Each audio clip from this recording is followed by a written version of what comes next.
우리 새생명 전도 축제 해서 또 예수 믿지 않는 분들, 또 오랫동안 또 예수를 믿었지만 또 오랫동안 교회 안 다녔던 분들 우리 초청해서 다시금 또 그분들이 하나님 잘 믿을 수 있도록 우리 인도하려고 또 이 시간을 마련했는데요.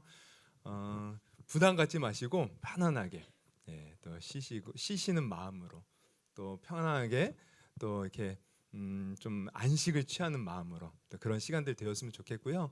정말 하나님께서 우리를 얼마나 사랑하시는지 또 그렇게 깨닫는 또 은혜의 시간이 되었으면 좋겠습니다. 우리 이 시간에는 제가 또 말씀을 잠깐 전하려고 하는데요. 우리 성경 말씀 창세기 1장 27절에서 28절을 한번 읽어봤으면 좋겠어요.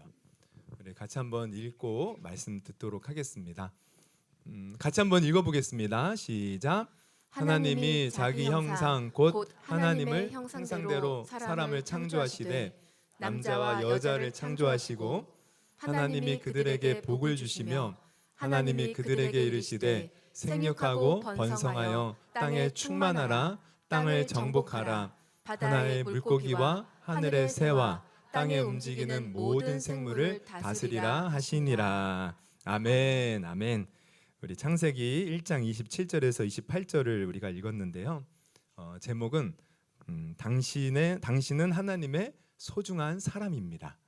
이겁니다. 우리 한번 옆에 분 보면서 당신은 하나님의 소중한 사람입니다. 한번 인사해 볼까요? 네. 여러분 내가 소중한 사람이라고 믿으십니까? 네, 아멘. 너무 좋네요. 다들 자존감이 다 높으신 것 같아요. 맞습니다. 우리는 하나님의 소중한 사람이고 또 이 세상에 소중한 존재로 태어났어요. 잠깐 제 얘기를 하자면 저는 이제 그 목사가 될 때 우리 신학교를 가잖아요. 신학교를 좀 늦게 갔습니다. 한 30쯤에 갔어요. 딱 30에 갔어요. 근데 신학교를 가면서 제가 걱정한 것이 하나가 있었는데 그게 뭐냐면 결혼이었습니다. 결혼. 왜냐, 이 결혼은 목사가 되기 위해서는 필수거든요. 결혼을 해야 목사 안수도 받을 수 있고 또 결혼을 해야 또 어느 교회에 담임으로도 갈 수 있어요. 미혼인 사람 못 갑니다. 그래서 결혼을 해야 되는데 제 형편을 보니까 결혼을 할 수 있는 형편이 아닌 거예요.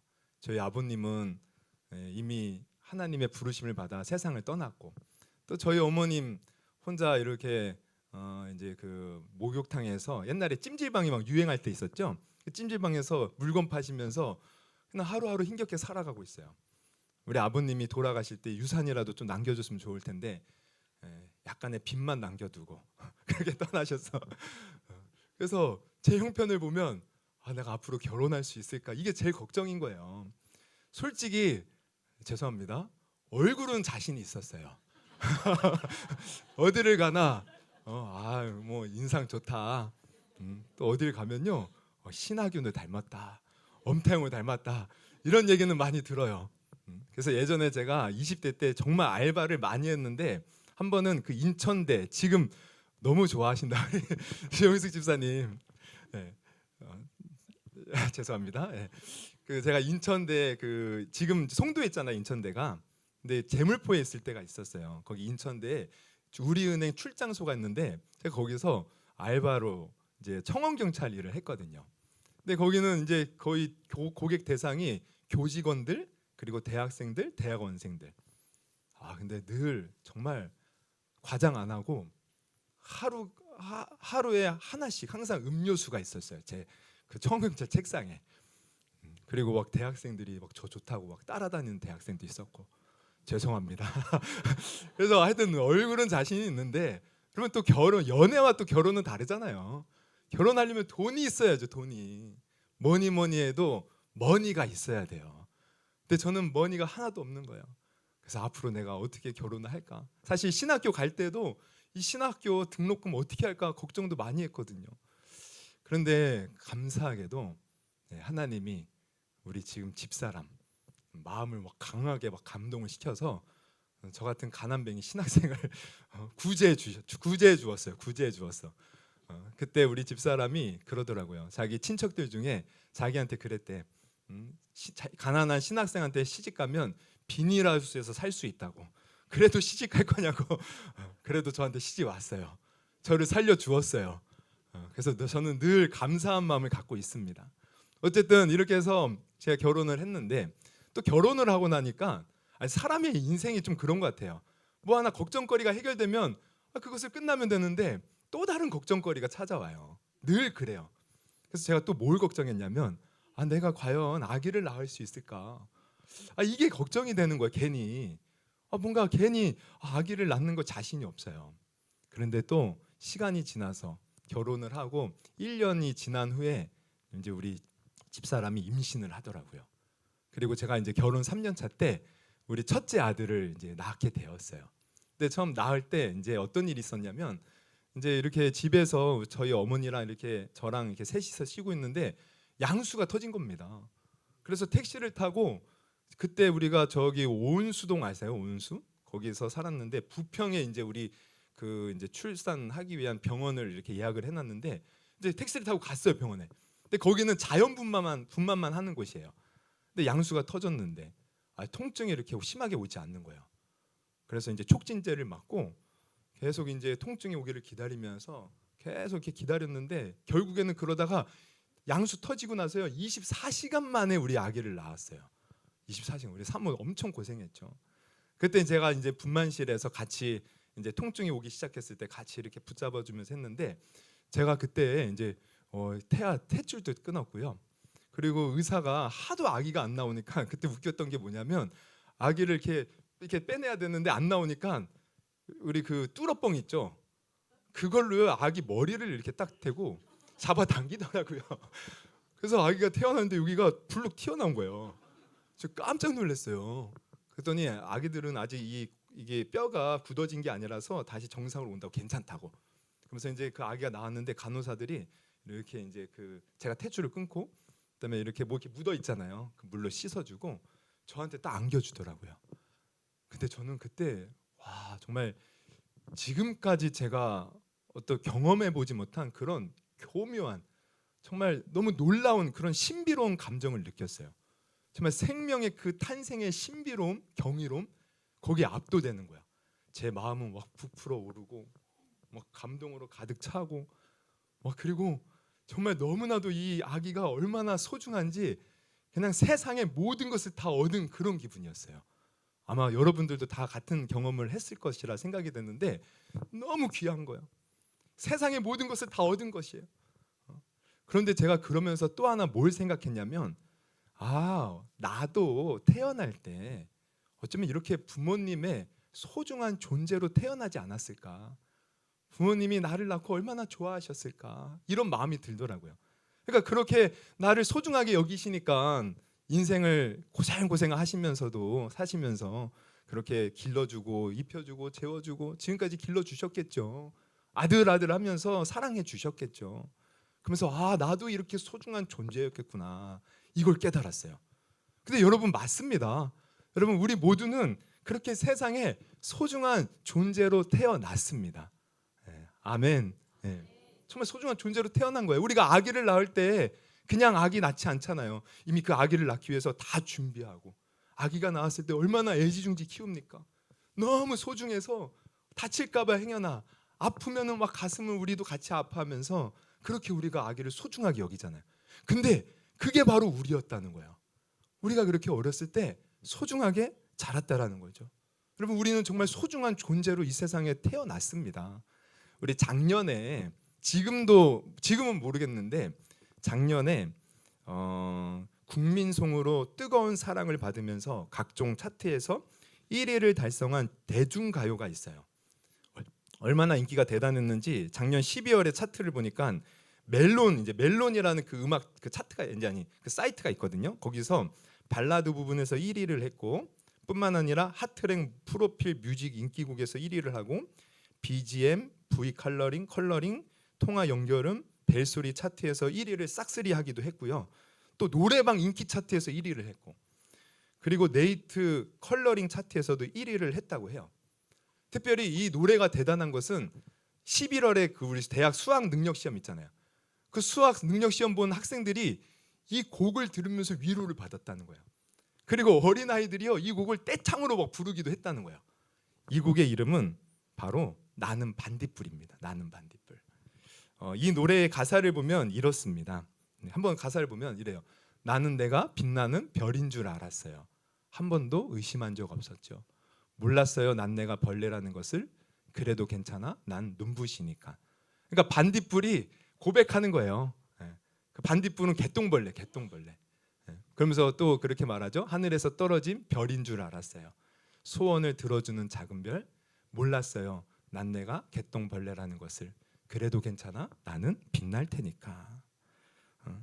그러니까 이 가사를 보면 가사의 주인공인 반딧불, 즉 벌레는 자신은 빛나는 별이라고 확신하는 것이죠. 그래서 누가 뭐라고 해도 나는 빛날 테니까, 나는 눈부시니까 괜찮아. 그러면서 자기 선언을 하고 있어요. 그래서 삶에 지친 사람들이 이런 가사에 위로를 받고 이 곡을 좋아하지 않게 되었나 생각이 들어요. 그러니까 이 노래를 들을 때 아마 이런 생각들을 했겠죠. 그렇지, 내가 세상에서 비록 이렇게 힘겹게 살아가고 있지만 나는 소중한 존재야. 나는 빛나는 존재야. 나는 눈부신 존재야. 아마 이 노래를 들을 때마다 위로를 받은 것 같아요. 근데 여러분, 정말 실제 사실이 그렇습니다. 여러분, 우리는 세상에서 누가 뭐라고 해도 실제로 우리는 정말 소중한 존재, 빛나는 존재, 눈부신 존재로 태어났음을 여러분 아시기를 바랍니다. 성경도 이것을 우리에게 가르쳐주고 있어요. 그래서 오늘 제가 본문 말씀으로 택한 성경 구절 다시 한번 보면 창세기 1장 27절에서 28절 다시 보면 이렇게 성경은 기록하고 있죠. 우리가 어떻게 지음받았는지를 분명히 알려주고 있어요. 27절에 보면 하나님이 자기 형상 곧 하나님의 형상대로 하나님을 창조하시되 남자와 여자를 창조하시고, 여러분 하나님은 우리를 지으실 때 하나님의 형상대로 지으셨대. 여러분 하나님의 형상, 만약에 하나님이 정말 살아계시다면, 물론 여기 하나님이 살아계신지 안 믿는 분들도 있을 수 있을 텐데, 하나님이 정말 살아계시고 이 세상을 지었다면 그분이 얼마나 대단한 분이겠습니까?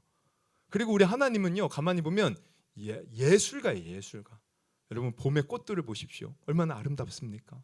가을에 이 단풍을 보십시오. 얼마나 아름답습니까? 여러분 자연 만물을 볼 때 우리가 그 아름답고 신비로움에 압도될 때가 있는데, 이거 하나님이 지으셨다라고 생각한다면 하나님은 정말 예술가이고 대단한 분이시고 위대한 분이시죠. 근데 우리는 그 하나님의 형상대로 지음받았다. 이 말은 뭐예요? 하나님을 닮은 존재로 우리는 지음받았다는 거예요.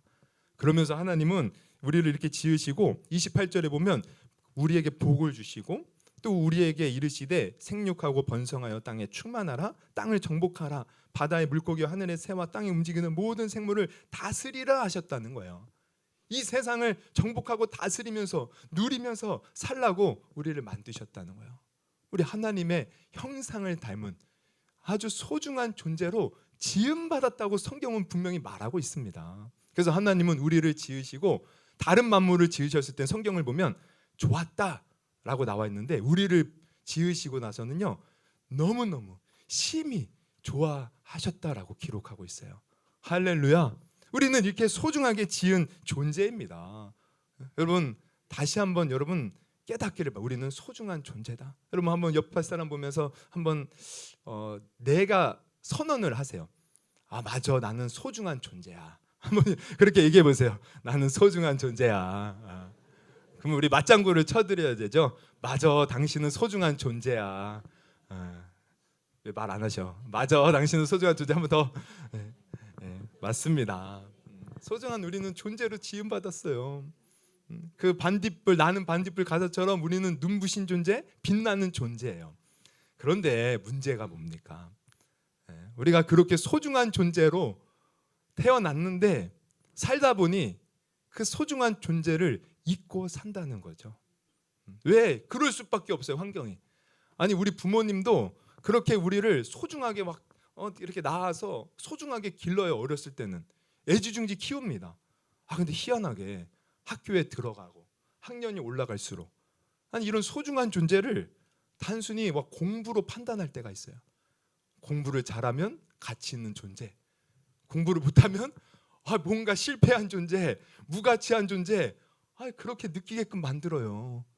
아니 소중하게 나를 낳았으면 소중하게 길러야지 왜 그렇게 공부로 판단을 하는지. 근데 이거는 약갑니다. 세상에 나가 보십시오. 세상은 더 심해요. 학벌, 능력, 또 그런 직업에 따라서 우리를 얼마나 판단하고 차별합니까? 또 돈이 많고 적음에 따라 우리를 때로는 무시하기도 하고 정말 업신여기기도 해요. 아니 우리 소중한 존재인데. 그래서 생각해 보면 우리가 이런 세상에 살다 보니 소중한 존재로 태어났음에도 불구하고 내가 소중한 존재라는 것을 까맣게 잊어버리고 어떻게 해요? 마치 무가치한 존재로 여기고 살아간다는 거야. 그저 세상에서 어떻게 하면 인정받을까? 세상에서 어떻게 하면 내가 가치 있는 존재로 살아갈까? 여기에 늘 마음을 쏟으면서 힘겹게 오늘도 우리가 살아가고 있다는 거야. 그런데 더 안타까운 건 뭐냐면 내가 그렇게 소중한 존재로 가치 있는 존재로 세상에 어필하고 싶은데 또 내 의지와 상관없이 또 우리 삶에는 수없이 많은 문제들이 일어난다는 거죠.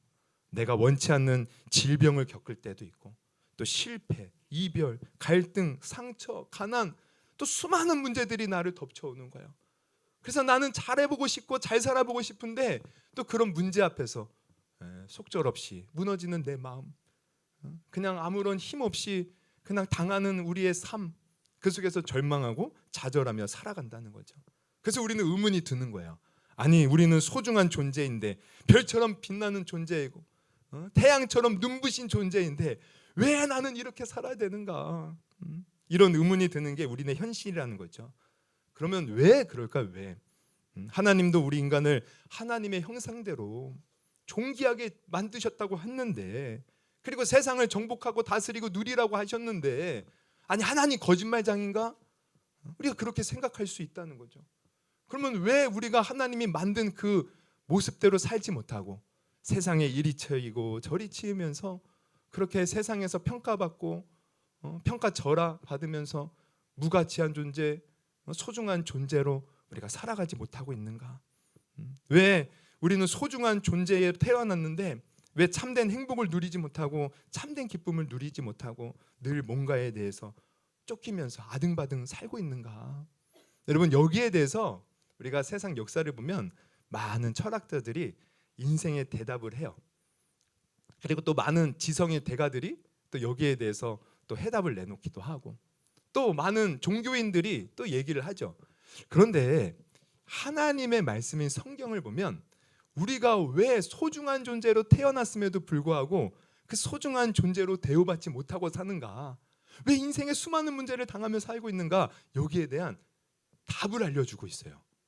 그 답을 보니까 간단히 말하면 이겁니다. 우리는 하나님이 지은 존재인데 그래서 하나님과 함께하는 삶을 살아야 되는데 성경을 보니까 우리 인간이 하나님을 떠났다라는 거예요. 떠났다라는 거. 하나님을 모르며 살더라는 거예요.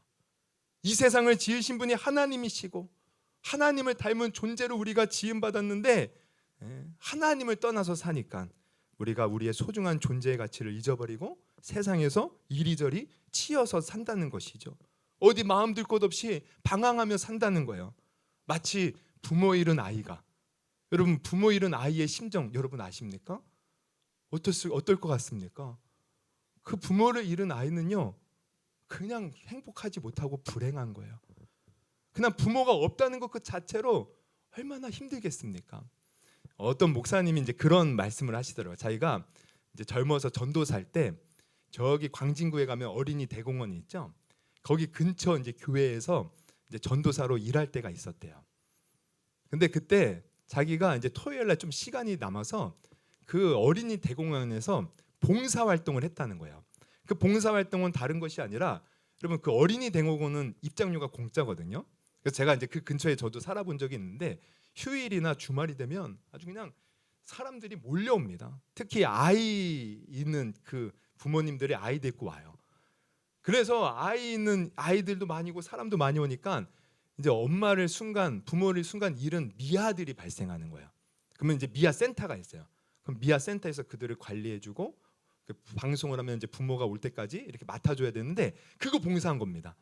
그래서 토요일마다 이제 거기에서 봉사를 하는데 그때 이제 이 목사님이 그때 전도사 시절에 이제 교회에서 하던 일이 아이들을 담당하는 것이기에 아이들이 좋아하는 것이 무엇인지 잘 알았대요. 그래서 아이들이 좋아하는 캐릭터가 있는 뭐 딱지, 뭐 장난감 조그만 거, 그리고 또 이제 뭐 맛있는 사탕 같은 거, 뭐가 있죠? 사탕, 새콤달콤 뭐 이런 거 이제 들고서는 가서 아이들이 이렇게 이제 엄마를 부모님을 잃고 울면서 오잖아요.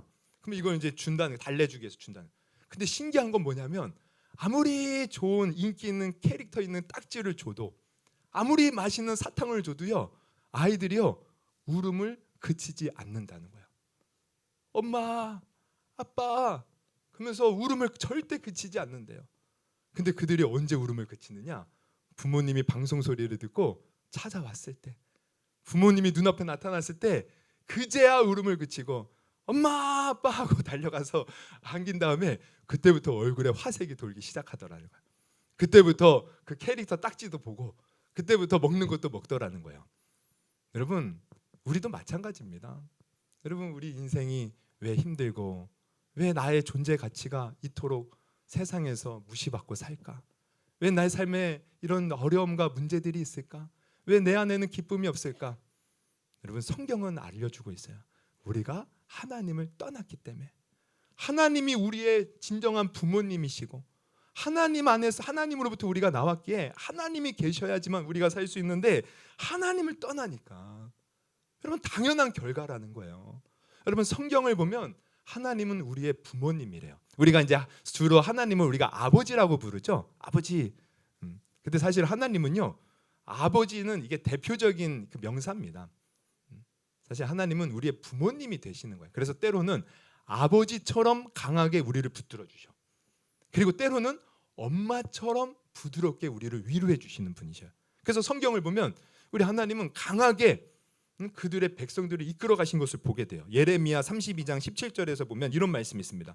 주께서 큰 능력과 펴신팔로 천지를 지으셨사오니 주에게는 할 수 없는 일이 없으시니이다. 아주 강하신 분이죠. 주는 은혜를 천만인에게 베푸시며 아버지의 죄악을 그 후손의 품에 갚으시오니 크고 능력 있으신 하느님이시오 이름은 만군의 여호와이시니이다. 주는 책략에 크시며 하시는 일에 능하시며 인류의 모든 길을 주목하시며 그의 길과 그의 행위의 열매대로 보응하시나이다. 주께서 애굽 땅에서 표적과 기사를 행하셨고 오늘까지도 이스라엘은 구약에 하나님이 선택한 백성들이었어요. 이스라엘과 인류 가운데 그와 같이 행하사 주의 이름을 오늘과 같이 되게 하셨나이다. 주께서 표적과 기사와 강한 손과 펴신 팔과 큰 두려움으로 주의 백성 이스라엘을 애굽 땅에서 인도하여 내시고 그들에게 주시기로 한 조상들에게 맹세하신 바 젖과 꿀이 흐르는 땅을 그들에게 주셨으므로 그들이 들어가서 이를 차지하였거늘. 하나님은 때로는 이렇게 강하게 그들의 백성을 지키시고 보호하시고 인도해 주신다는 거예요. 또 그런가 하면 반면에 또 하나님은요, 엄마처럼 우리를 품에 안아주시기도 합니다. 이사야 49장 15절 여인이 어찌 그 젖먹는 자식을 잊겠으며 자기 태에서 난 아들을 긍휼히 여기지 않겠느냐. 그들은 혹시 잊을지라도 나는 너를 잊지 아니할 것이라. 우리 이사야 66장 13절 우리 한번 같이 한번 읽어봅니다. 시작. 어머니가 시작. 어머니가 자식을 위로함 같이 내가 너희를 위로할 것인즉 너희가 예루살렘에서 위로를 받으리니. 그렇게 우리 하나님은 또 어머니처럼 우리를 위로해 주신다는 거예요. 우리 하나님은 우리 아빠처럼 강하게 우리를 붙들어 주실 뿐만 아니라 엄마처럼 우리를 위로해 주시는데, 근데 이런 하나님이 없으면 우리가 누구의 보호를 받고 누구의 위로를 받겠습니까? 사실 세상에서 우리는 누군가에게 의지하고 싶죠. 누구의 위로를 받고 싶죠. 근데 우리를 진정으로 위로해 줄 사람이 누가 있을까요? 끝까지 목숨 버리면서까지 우리를 사랑해 주는 사람이 누가 있을까요? 남편? 남편이 그렇게 해줘요? 남편? 아내? 여러분, 자식 길러놨더니 다 소용없다, 다 그러잖아요. 그럼 누가 우리를 위로해 줍니까? 사실 부모님도 우리를 진정으로 위로해 줄 수 없더라고요. 여러분, 하나님이 우리를 지으셨기에 하나님이 우리의 엄마가 되고 아빠가 된다는 사실을 오늘 새롭게 깨달을 수 있기를 주님의 이름으로 부탁드립니다. 그래서 우리가 그 하나님께 돌아오면 그때부터 우리는 하나님 안에서 진정으로 의미 있고 가치 있는, 또 내가 얼마나 소중한 존재였는지를 깨닫고 살아갈 수 있는 거예요. 그 하나님 안에서 기쁨을 누리면서 살아갈 수 있다는 거예요. 여러분 아까 우리 김수진 집사님께서 이렇게 아름답게 찬양을 해주셨는데 처음 찬양이 뭐였죠? 영어로 해서 여러분 다 알아들으셨나 모르겠어요. 우리 영어로 했는데 사실 많이 들어봤던 그 노래 가락이죠. Amazing Grace. 나 같은 죄인 살리. 우리나라 찬송가 가사로는 나 같은 죄인 살리신. 여러분 이 찬양 이거 너무 유명해요. 아마 교회 처음 나와 보신 분들도 이 노래는 다 들어보셨을 거예요. 근데 이 나 같은 죄인 살리신을 지은 존 뉴턴이라는 사람 아마 많이 들어봤을 것인데 이 존 뉴턴은 사람이라는 이제 그 영국의 그 이제 목사님이 이렇게 지은 그런 가사거든요 이게. 근데 이분을 잠깐 소개하면 이분은 어렸을 때부터 사실 하나님을 믿었던 사람이 아니에요. 어렸을 때 부모님이 아니라 엄마를 자기를 낳아준 생모를 일찍 여입니다. 그래서 그 충격으로 뭔가 이렇게 상처를 받은 것 같아요. 그러면서 어려서부터 좀 반항적이고 거친 인생을 살게 돼요. 아버지가 선장이었는데 그 아버지의 영향을 받아서 11살 때부터 뱃사람이 되어서 배를 타기 시작합니다. 그러면서 18세가 되었을 때 해군에 이제 강제 징집되어 이제 가게 되었는데 그가 배에서 사는 모습은요 굉장히 방탕하고 반항적이고 거칠었어요. 그래서 그때 뉴턴 자신도요 자기를 이렇게 회상을 합니다. 나는 어떤 일이라도 저지를 수 있었다. 내 눈앞에 하나님에 대한 두려움 따위는 조금도 없었다. 그래서 그가 살아온 모습을 보면 해군 복무를 할 때도요 탈영을 합니다. 그리고 붙잡혀가지고 또 고생을 하기도 하고 나중에 전역하고 노예선 배를 탈 때도 항상 사람들하고 문제를 일으키는 거야. 그래서 사람들에게 버림받아서 한 번은 아프리카 오지 같은 곳에서 고생하면서 노예 취급 받을 때도 있었어요. 그런 거친 삶을 살다가 그런 산전수전 다 겪고 나중에는 이 사람이 이제 노예선의 선장이 돼요. 근데 그때도 얼마나 잔인한 사람인지 그 흑인 노예들을 이렇게 이제 유럽에 갖다 팔잖아요. 그 배를 운행하는 거야. 그 노예들이 조금이라도 아프면 그냥 가감없이 가다 바다에 버립니다. 냉정하고 잔인하고 반항적이고 거친 사람. 그런데 이런 사람이 1748년 3월 21일에 한 번은 그가 탄 배가 이제 그 유럽으로 가고 있는데 심한 풍랑을 만나게 돼요. 그때 이제 생사의 갈림길에서 이 죽음의 공포가 찾아오는 겁니다. 내가 이대로 죽나. 근데 그 죽음이 얼마나 무서웠는지 자기도 모르게 하나님께 기도를 하는 거예요. 내가 어렸을 때 우리 엄마가 믿었던 하나님이 살아계시다면 나 좀 살려주세요. 나 좀 살려주세요. 그 죽음이 자기가 곧 죽을 것 같은 거예요. 너무 무서웠던 거예요. 그래서 하나님께 기도했는데 정말 하나님이 기적적으로 그 풍랑 속에서 그를 살려줍니다. 배가 무사히 항구에 도착을 해요. 그때부터 존 뉴턴이 하나님이 살아계신 것이 아닌가 생각을 해요. 그러면서 교회를 나가기 시작해요. 그리고 계속해서 교회 다니다가 말씀을 듣고 예수님이 나 같은 이러한 죄인을 위해서 십자가에 달려 죽으셨구나. 나를 구원하기 위해서 예수님이 이 땅에 오셨구나. 이 사실을 깨닫습니다. 그리고 예수님을 믿고 하나님의 자녀가 돼요. 그러자 그는 삶에서 놀라운 일을 경험합니다. 엄마를 잃고 지금까지 자신을 괴롭혔던 마음의 모든 무거운 짐이 사라지는 경험을 하는 거예요. 그리고 하나님의 사랑 안에서 그동안 느껴보지 못했던 안식과 평강과 기쁨과 감사와 행복을 누리게 되는 거예요. 그래서 이 은혜, 이거 받은 은혜, 이 어메이징 그레이스 너무나도 놀라운 은혜. 그래서 그 마음을 이렇게 시로 적는데 그게 오늘날 우리 찬송가 가사가 된 겁니다. 나 같은 죄인, 아까 우리 영어로 해서 아마 잘 몰랐을 텐데 가사가 이런 겁니다. 나 같은 죄인 살리신 주 은혜 놀라와 잃었던 생명 찾았고 과거에는 방황하면서 마치 죽은 사람처럼 살았던 거예요. 근데 하나님께 돌아와 보니 하나님의 사랑 안에서 자기의 인생의 존재의 가치를 깨닫고 생명을 얻었고 생명을 찾았고 광명, 환한 빛, 광명을 얻었네. 할렐루야. 여러분 하나님 품에 돌아오면 우리 인생이 달라진다는 거예요. 우리는 세상은 우리를 무가치한 존재로 여기고 업신여길지 모르지만 하나님은 그런 것으로 우리를 판단하지 않아요. 왜? 우리를 만드신 우리의 부모가 되시기 때문에. 하나님은 우리 있는 그대로의 모습 그대로 우리를 사랑하여 주시고 받아주시고 우리가 잘 되기를 바라시는 어머니보다 우리의 실제 부모님보다도 더 우리를 사랑하시는 그런 분이십니다. 그분께 돌아올 때 우리는 진정으로 참된 기쁨과 행복을 누리며 살아간다는 거예요.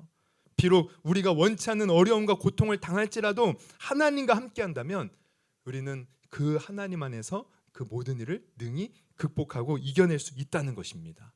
그래서 저는 오늘 감히 이렇게 초청된 여러분에게 권면하고 싶습니다. 하나님께로 돌아오십시오. 하나님은 지금도 우리를 기다리고 계셔요. 그동안 하나님을 믿지 않고 하나님을 모르고 살았던 분이 계신다면 이제는 하나님 품으로 돌아오시기를 바랍니다.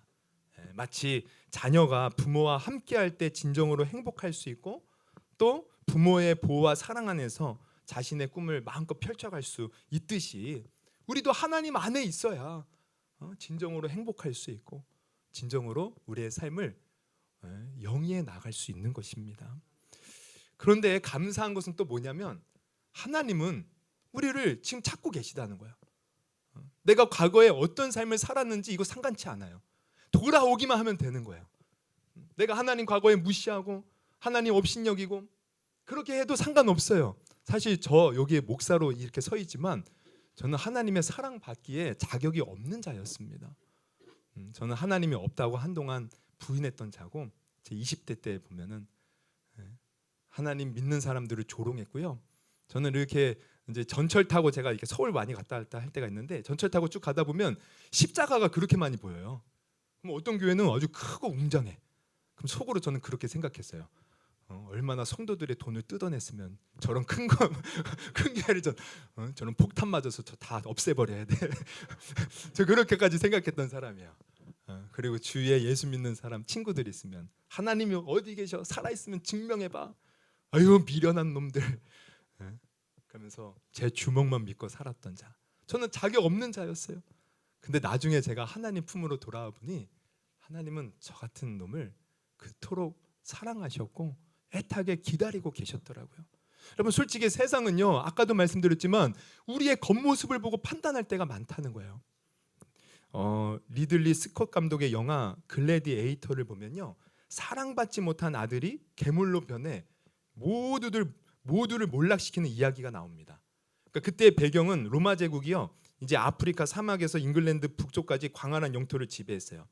마지막 남은 다뉴브 강가 전투에서 이 막시무스 장군이 대승을 이제 해서 정점을 찍습니다.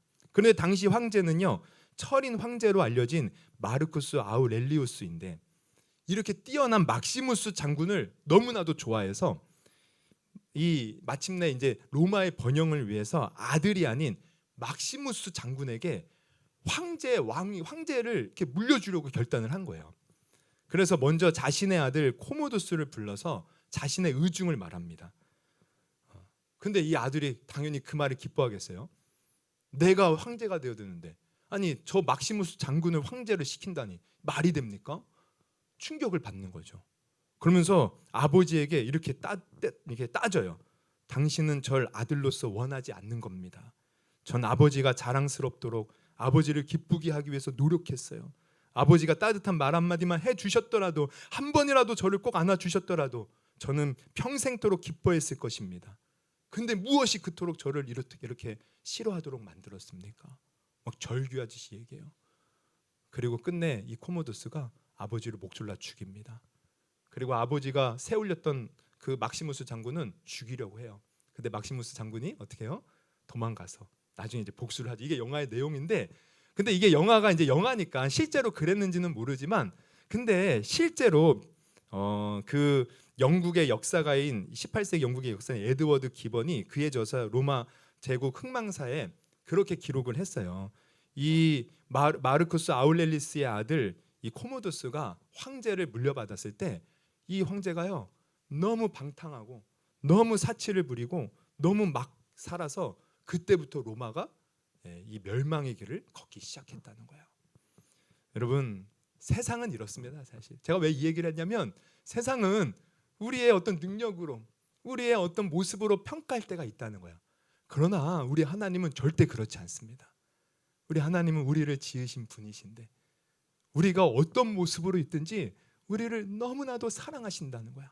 심지어 우리가 저처럼 하나님을 업신여기고 없다고 말하고 하나님 앞에 막 대적하고 했을지라도 하나님은 그런 우리가 원수 같았을 때 이미 우리를 사랑해 주셨다는 거예요.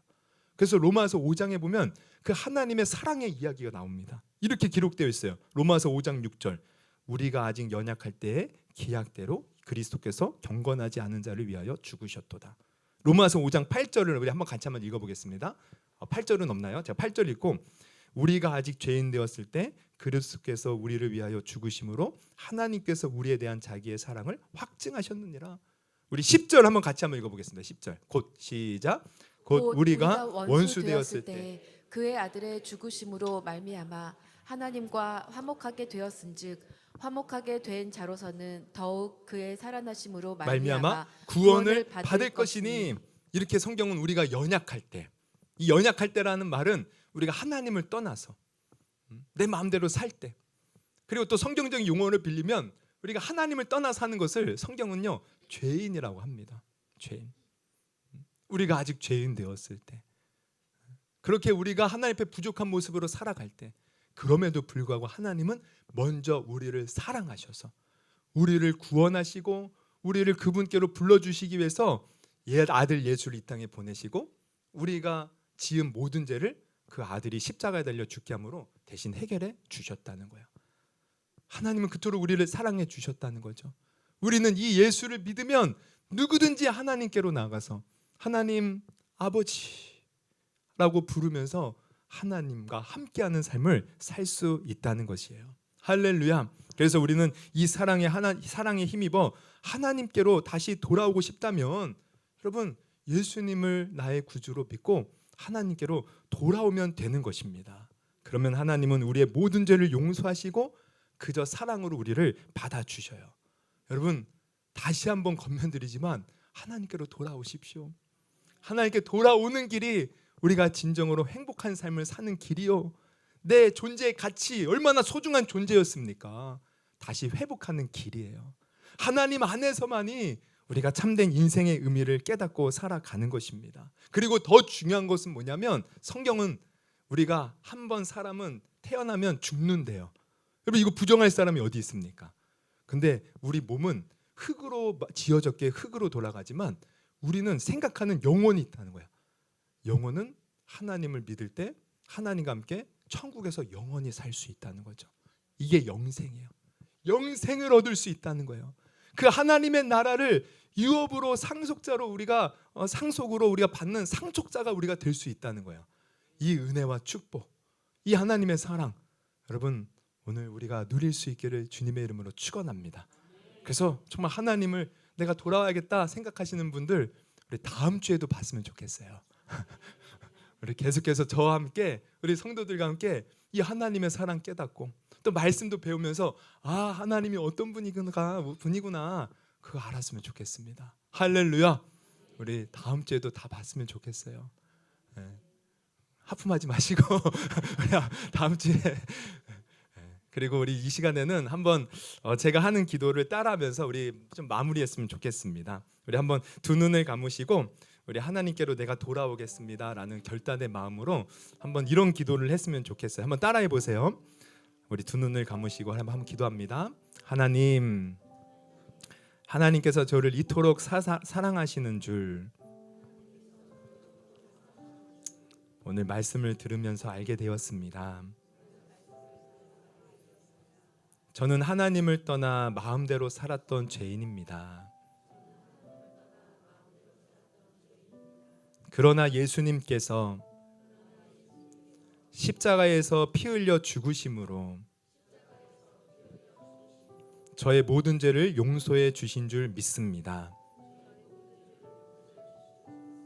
나의 구원자 예수님을 마음에 영접하오니 이제 하나님의 자녀가 되어 하나님이 주시는 영원한 복을 누리며 살게 해 주옵소서. 앞으로 하나님을 믿고 따르는 천국 백성 되게 해 주옵소서. 예수님의 이름으로 기도드리옵나이다.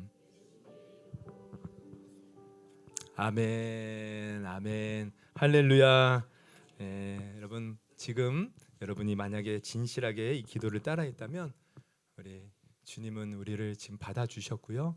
또 우리를 하나님의 자녀 삼아 주신 줄 믿습니다. 할렐루야. 우리